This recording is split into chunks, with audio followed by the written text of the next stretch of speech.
What's up YouTube, this your main man, AB the Hero, back again with another video, and your boy Lavar Ball finally responded to the NBA coaches who was slandering his name a couple weeks ago.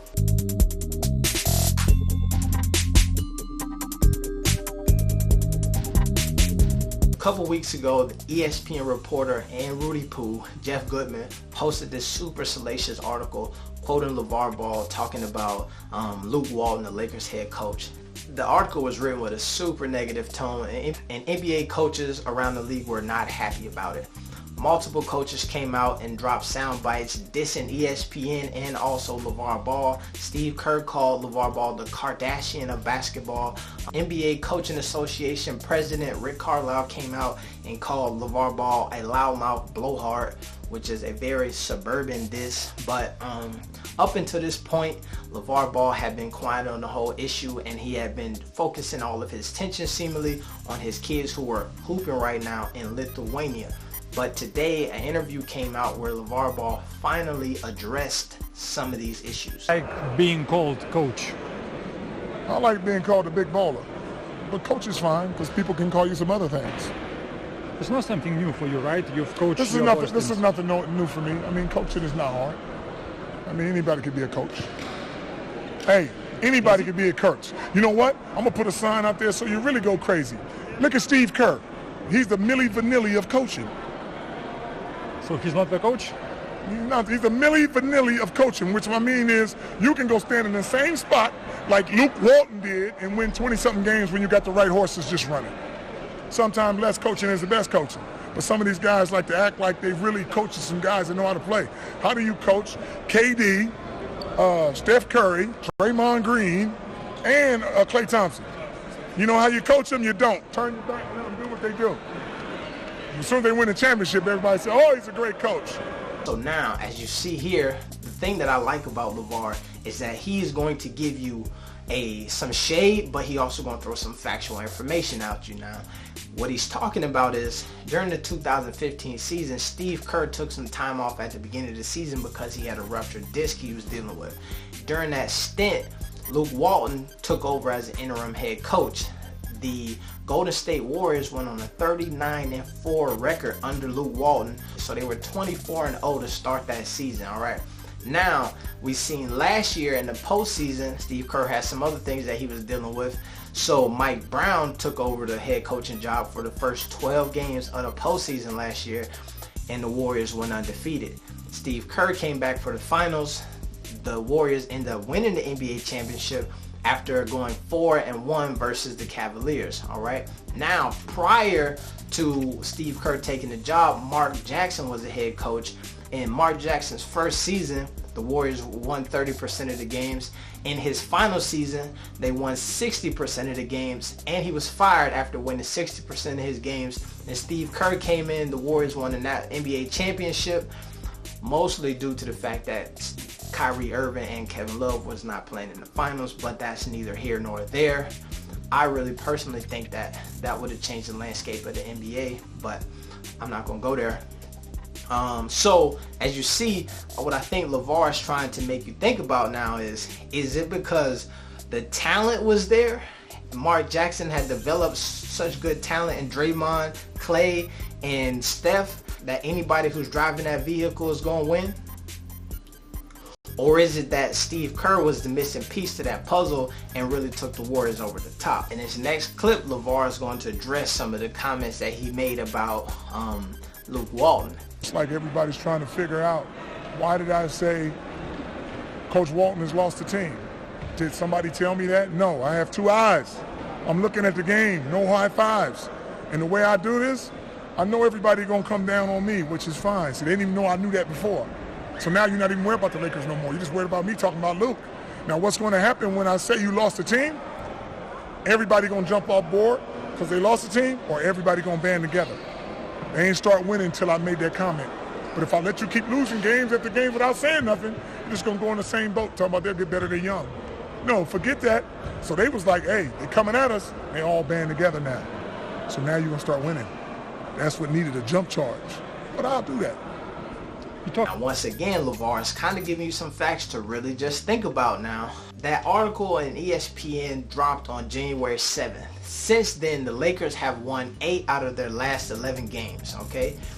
Prior to that, they had lost 10 out of their last 11 games. So you can see that LaVar's little injection of let's get this thing together potentially had some real effect on the squad. Now, if you look at other games in the season when folks have decided to come at the Lakers, LaVar and or Lonzo, we've seen that the Lakers have always tended to respond. In the first game of the season, Patrick Beverley came out and then put his hands all on Lonzo and roughed him up. The next game, the Lakers said, yo, we're not going out like that, and they put that thing on the Phoenix Suns.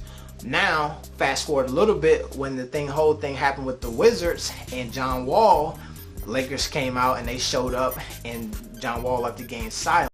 Now, throughout the season, you've seen that these little bit of back and forth with different players and different teams have always brought the best out of the Lakers. They lost that first game versus the 76ers, but they showed up back in Philly and did their thing. Now, so Lavar Ball now, he is one who's going to take some credit, but now, what do you think? Does he deserve it in this case? I really kind of been alluding to this in a lot of the videos that I was doing early on in the Lakers season, but let's keep going. Now, this is the part of the interview where Lavar Ball is dropping a little bit of extra knowledge and some things for you to think about now. I said something about Luke.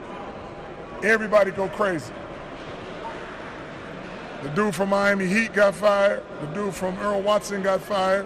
Jason Kidd got fired. Ain't nobody said nothing. But you saying you sticking up for your guys? So a lot of people got fired. I just said something about somebody. Oh, we're a fraternity. Well, what about the other guys who are getting fired? It's a business. If you ain't doing your job, you're a heck of a guy, but you got to go. That's just life.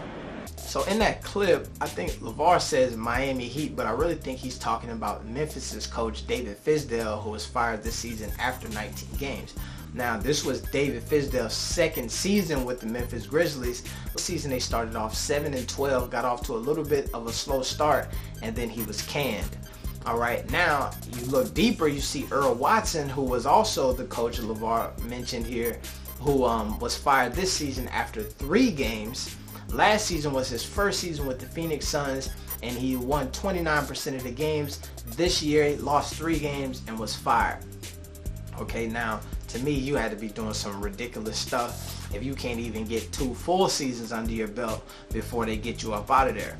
Now, recently, Jason Kidd, who we feel some type of way about because he had made some salacious comments about my boy Lonzo, but we're not going to get into that right now.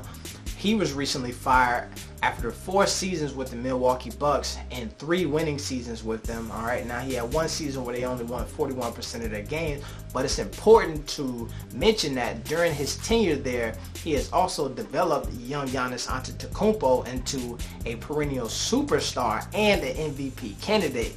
Now, it was Jason Kidd's decision to move the 7-foot Giannis Antetokounmpo to point guard, where he has been dominating and truly been playing like a unicorn. When you really go back and you look at the stats now, and you see that Luke Walton, who is in his 2nd year of coaching with the Lakers right now, so last year they won around 30-some% of their games. This year they kind of hovering in that same range, but hopefully this injection from LaVar is going to boost the Lakers up a little bit further, and they can go ahead and break that 40% thing. Because there was a lot of folks who predicted them to be either in the 12th place this year, or maybe in the last place in the playoff team. So right now, it's not looking like the playoffs is likely, but you never know. So now, I'm not one who's going to sit here and say that somebody need to lose their job. That's not my thing. I believe if you want the person to work and be in that position, that you can work with them and you can develop them. Because if you really look at Luke Walton, his tenure in Golden State was really his first real NBA coaching experience, okay?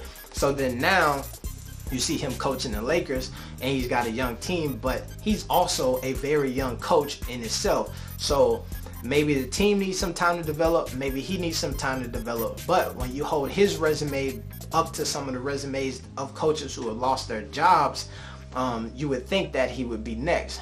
But I personally don't think that we need to move the bar down. I don't think that it's a good idea to say, hey, if you fall in this line, you need to go.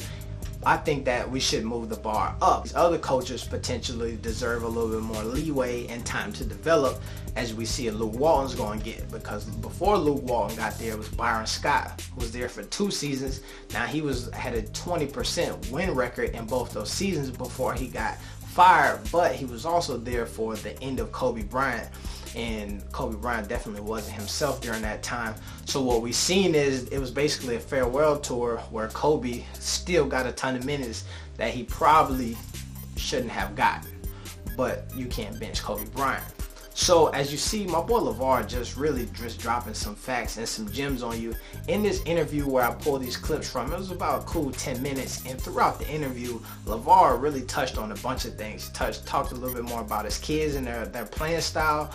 He talked about college coaches and how there's a power dynamic that is in that system that is exploitative of the players. He talked about a ton of things. If you want me to pull clips from the rest of that interview, and we can talk about that, let me know in the comments. Also, make sure you go ahead and subscribe and hit that bell so you can catch them videos if they do drop. And it's your main man, AB Hero. I'm out. Peace.